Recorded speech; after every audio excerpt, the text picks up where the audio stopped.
Hey, before you watch this thing, hit subscribe, would you? Really what the book is about, and in a lot of ways, is sort of going through this like tremendous physical abuse by my stepfather, who was this guy who was a truck driver for a supermarket chain who, you know, wore like a knife on his belt, you know, always in cowboy boots.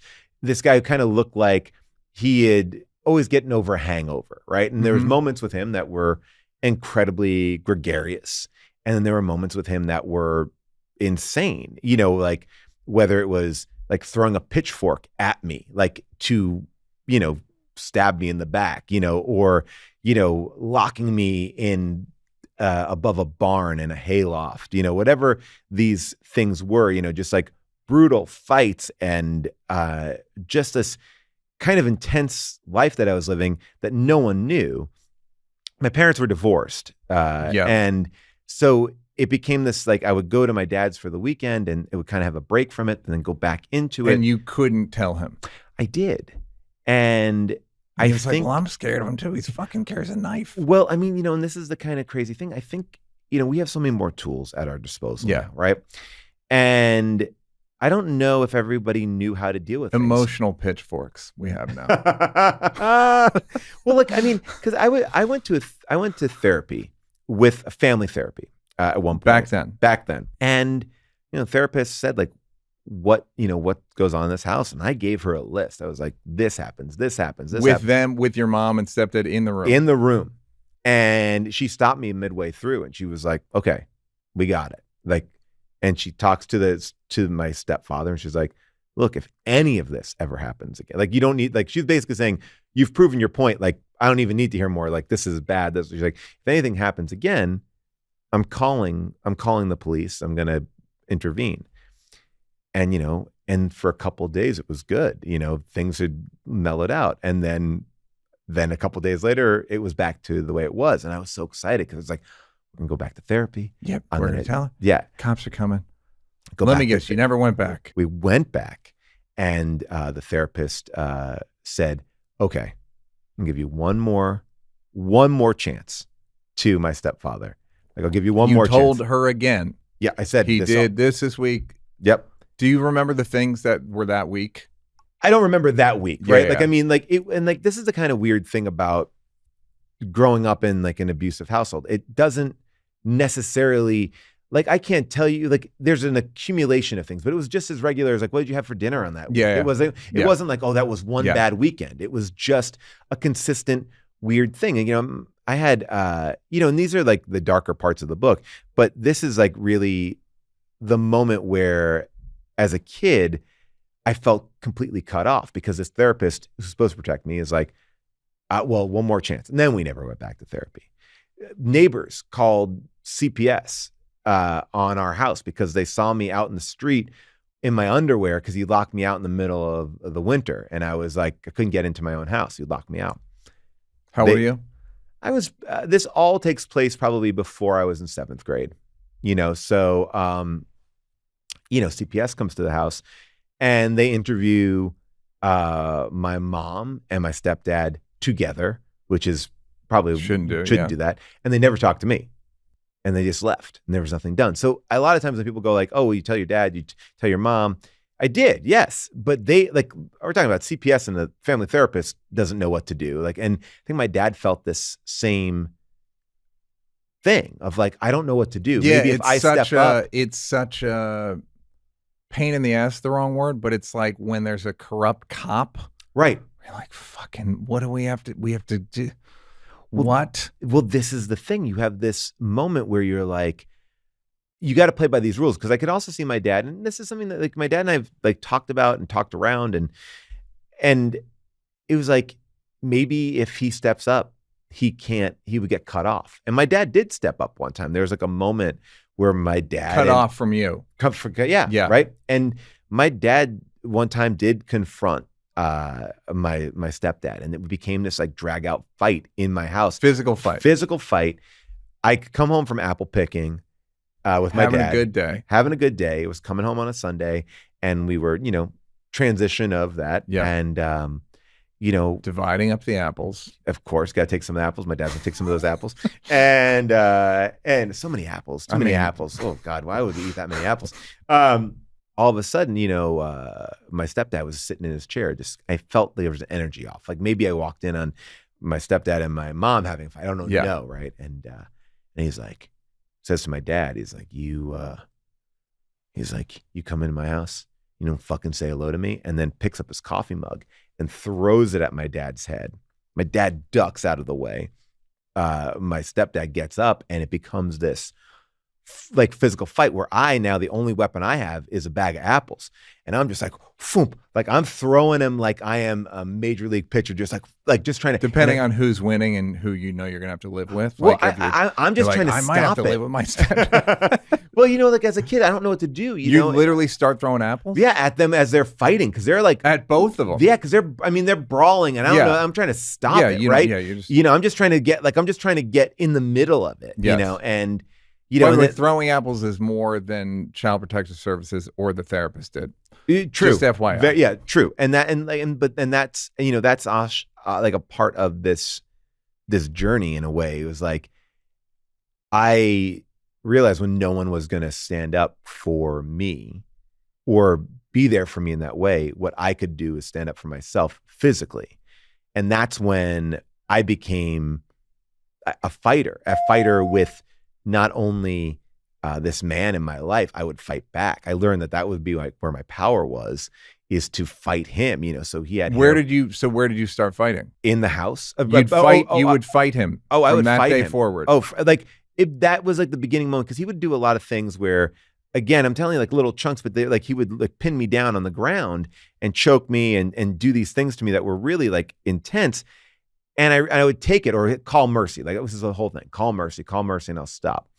And I didn't want to call mercy anymore. Yeah. Right. And I just kicked him in the dick, like when he was on top of me. And his pain there is like, oh, I have power. I'm getting bigger. I'm getting stronger.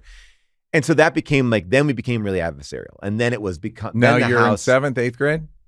Before, I mean, this is all done by the time I'm out of 8th grade. But by 7th grade, we've left this at this point. So this is all younger than that.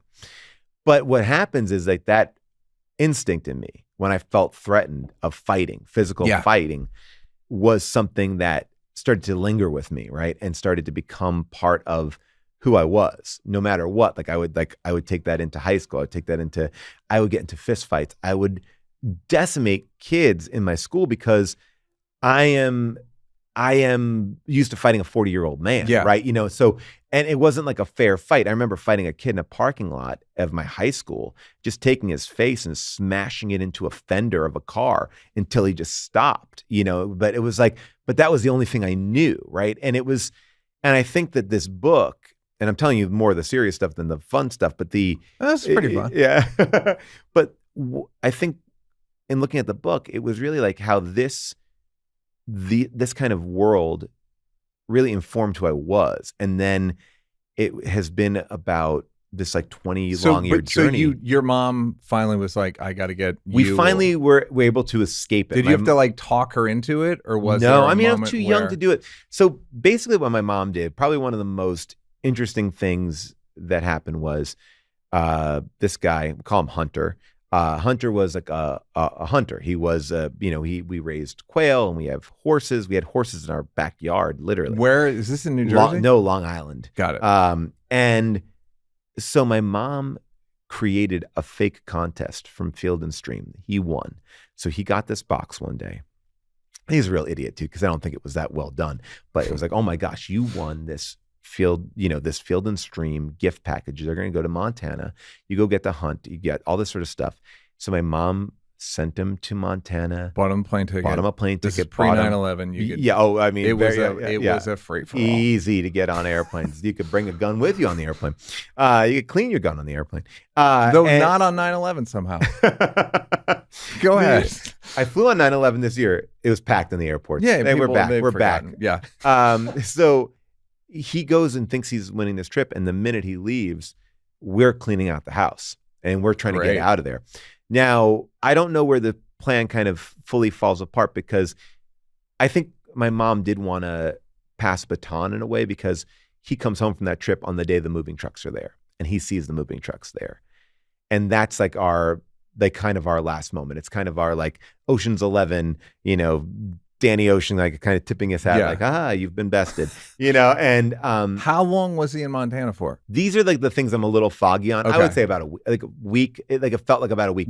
Did she have things for him to do, or was it just you're going to go to Montana? I think those are like the details where I'm like, as a kid, because I really made a conscious choice in writing this book that I didn't want to like interview my mom. I didn't want to interview my dad because I wanted to tell the version of events that I remember, right? And all to the extent of, right, I don't know exactly the ins and outs of all those moments, but at the same time, it doesn't really matter because he was just off. Yes. And also it's like, I can tell you what I saw with my eyes. And once I hear like what my mom and my dad said, well, it's their perspective and it starts to get a little bit bloody. Then it's too factual. It's not, it's not fun. Well, you know what it is? It's like, but it's funny because in talking to them about it, they'll say one thing, and I was like, but I remember I've always like heard, that. I know, that's the problem with memoirs in general. Right. It's like what you remember is wrong, but then what they remember might be wrong also. Well, that's why it's like, to me, it was like, this is not about, this is not a trial, right? I'm not like, this book isn't meant to like,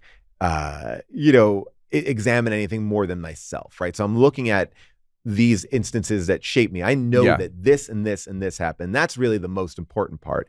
And the truth is like, there are things that my parents may think that they did or they didn't do that they don't know. And we get into conversations about it. And she's like, oh, right, I did do that. But their memory has also switched that they have. Yep. And not to say that I am 100, like that they are wrong all the time. It's just like, it's different perspectives, even as an adult. But he came home and, we had this like moment and I thought like, oh, this is like, we've won. I wanted to have that moment of like, we've won. And he's a truck driver, so he could have commandeered. Oh, he could have gotten right in, just pulled that person right out of the cab, get it. But what he was more worried about was the furniture.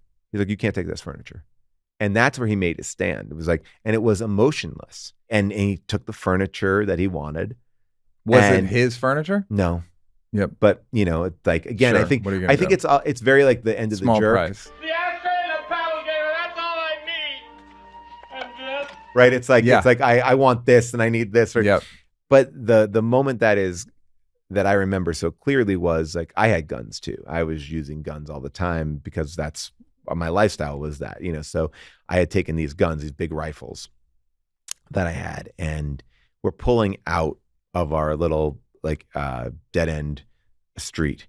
And he starts running after the car, and it's like, we're almost there. I'm like, is this going to be the moment? This moment, I'm going to change. I swear to you, I'll change. And he had swear to us we'd change a million times. We ran away a bunch, but just to hotels, to other people's houses. It wasn't like a real thing. This is like a real There were no thing. contests. There was no right. We have an there was apartment. We were going somewhere. It wasn't just like just 2 towns over, but we're going That's somewhere. fine. Yeah. But he runs after the car. And my mom slows down and my heart is just like sinking. I'm like, no, we can't stop, right? This is. Where's the gun? In between my legs, 2 of them, like this. And does he know you have guns? Yeah, he sees me walk out of the house with my guns. So they're in between my legs. I'm holding them like this. It's a safe way to carry a I weapon. think it's textbook. Yeah, and my mom pulls down the window to talk to him. And I think he's going to talk to my mom, but he really just wants the guns. And so he grabs at this gun and I grab at this gun. And now we're having like a tug of war with this rifle over my mom, and where would the bullets have shot at?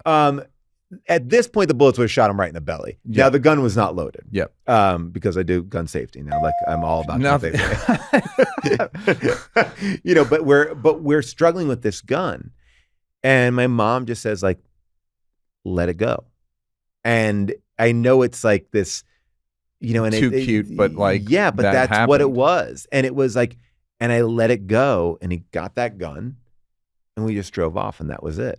And we got in and then we left. Narratively, you still have another gun. I do have yes, which is a BB gun, not as powerful as right. Sure, could do something. But, and if anyone will know, it's you. If you want me to feel good, subscribe.